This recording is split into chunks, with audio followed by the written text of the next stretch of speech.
It's really important we get the right sort of Brexit, the right terms of the new relationship with the European Union, and that we take the right policy decisions as a country. And that means really understanding what industry's issues are. So we're talking a great deal with all sectors of the city, trying to understand what concerns them and making sure that their points are understood in government. The city and London and indeed Britain have got huge advantages generally. London is the world's leading international financial centre for very good reasons, because everything is in London.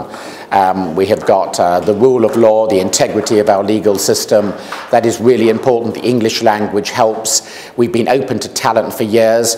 And because London has been the big centre, it's attracted more and more business. It now has a cluster of every conceivable service that people will want.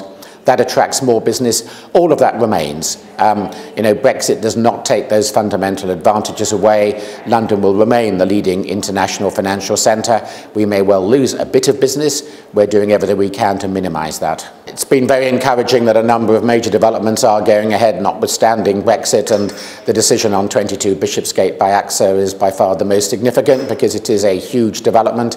It indicates there's still a big demand for space in the city, and therefore for people to do business in the city. So we were delighted with that decision, as we've been with other property decisions.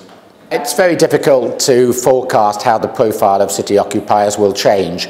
What developers need to do, and what the city needs to do, is to make sure that we respond to changing demands. We don't try to shape them, we respond to them. We've seen a big demand for more flexible working space, for shared accommodation.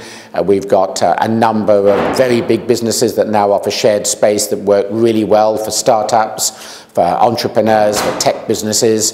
And I think it's important that our policies allow different types of occupier.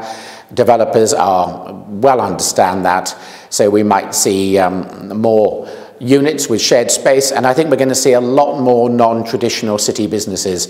London is a great headquarters for companies from around the world, and the city is a very attractive location. In the past, it was really only financial institutions that looked at the city. Now we're seeing other types of business as well.